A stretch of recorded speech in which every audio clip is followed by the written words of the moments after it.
म्हणजे माल कुठला आला तिथं? त्या पैपा चित्रातून इथं आलाय.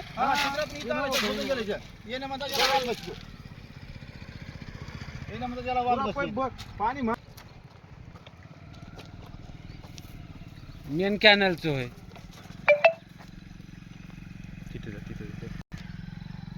पूल फुटून गेलाय सगळा इथला. याच्यावर जंतर मंतर करतो म्हणाले, वाल बसतो म्हणाले.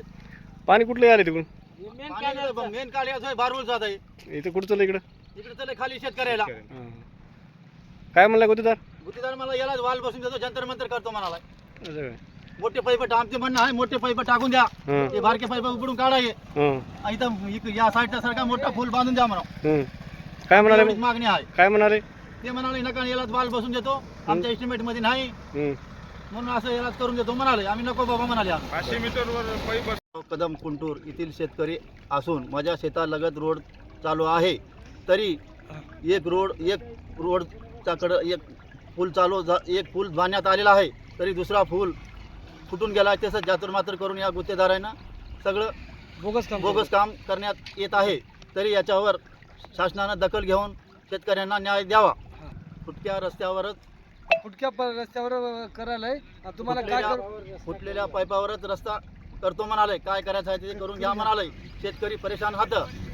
काय करावं आम्ही? काय करावं आम्ही? काय नाही, आम्हाला काही समजणं आलंय. शेतकऱ्याला न्याय द्यावा म्हणा. शेतकऱ्याला न्याय द्यावा सरकारने ही विनंती. साहेब हे मोठा रोड व्हायला नायगाव जाणार ते उमरी जाणार हे रोड करणं आले ते पाईप फुटून गेला आहे. पाईप टाकणार म्हणले का? पाईप टाकणार म्हणलं ते गुत्तेदार. बोल आता. साहेब मी महाजन बोलतो, बाबू महाजन कुंटूरहून बोलतो. हे नायगावहून कुंभरी ते नायगाव रोड चालू झाला आहे. सिमेंट रोड झाला आहे चेक करून करायला. परंतु इथं या रोडवर कालवा आहे.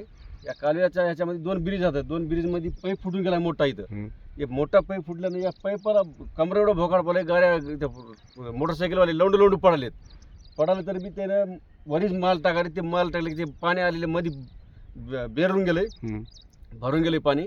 ते पाणी जाऊन त्याला म्हणलं तर ते गुत्तेदार आम्हाला माहीत नाही म्हणाले, आमचं काम हे नव्हतं म्हणाले, पाईप टाकणार म्हणाले. बरं आता ते तुम्हाला मी सांगण्यासाठी मी उभा टाकलो होतो इथं.